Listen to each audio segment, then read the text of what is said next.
guys, perkenalkan nama saya Nola Saulia Utami. Saya adalah santri dari pesantren MAPK Hasanah. Di sini saya akan menjelaskan tentang sejarah kebudayaan Islam, yaitu tentang modernisasi perkembangan dunia Islam.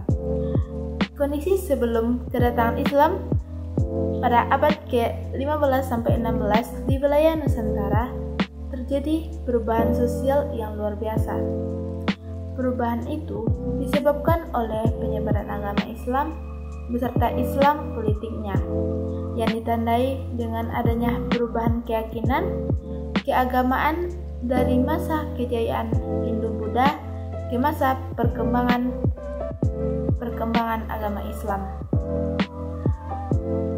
Perubahan tersebut dilatar belakangi oleh berbagai faktor. Yang pertama, letak geografis, yang kedua, keyakinan, yang ketiga, politik dan pemerintahan, yang keempat, perekonomian dan perindustrian, dan yang kelima, sastra dan kesusastraan. Berikutnya yaitu latar belakang lahirnya gerakan-gerakan pembaharuan. Selanjutnya, latar belakang lahirnya gerakan-gerakan pembaharuan Islam adalah suatu upaya untuk menyesuaikan ajaran Islam dengan perkembangan baru yang ditimbulkan oleh kemajuan ilmu pengetahuan dan teknologi modern.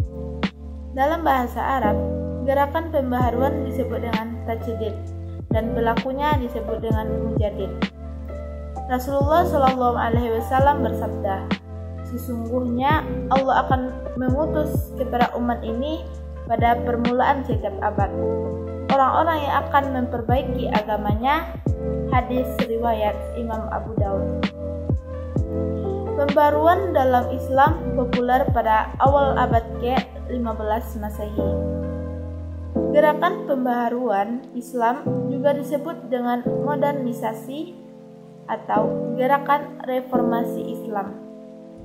Islam modernisasi berarti sebuah bentuk perubahan tatanan dan keadaan yang kurang maju di arah yang lebih baik atau maju, dengan harapan agar tercapai kehidupan masyarakat yang lebih berkembang dan lebih makmur.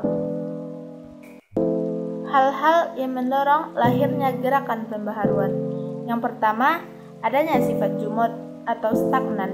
Yang kedua, persatuan di kalangan umat Islam mulai terpecah belah.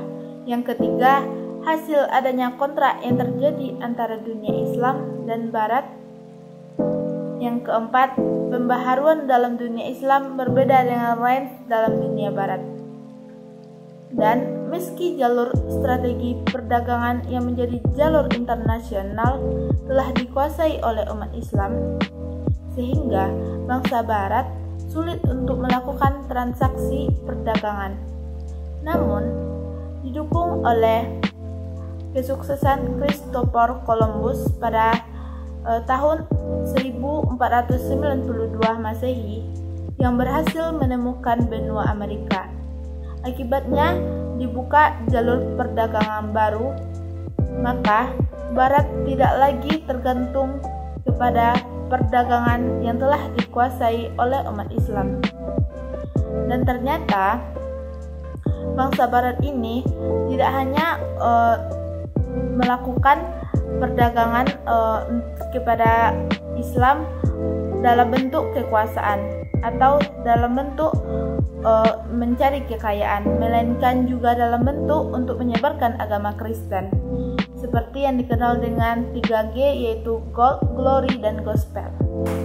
Selanjutnya, tokoh-tokoh pembaruan dan modernisasi Islam.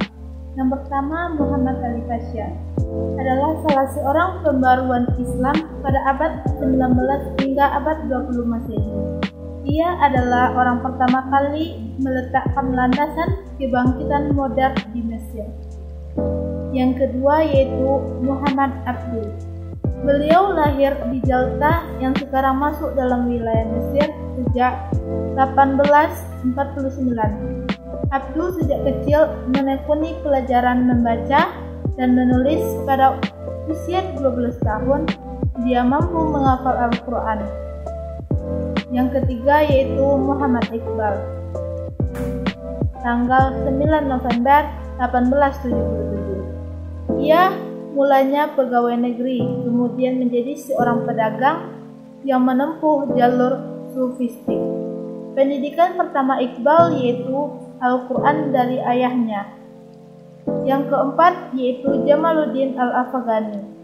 Beliau meninggal di Istanbul pada 1897. Ia berpendapat, kemunduran umat Islam disebabkan antara lain karena umat telah meninggalkan ajaran-ajaran Islam yang sebenarnya. Baiklah teman-teman semuanya, hanya demikian yang dapat saya sampaikan. Terima kasih atas perhatiannya. Mohon maaf atas kesalahannya. Baiklah, sampai ketemu di hari selanjutnya. Dadah.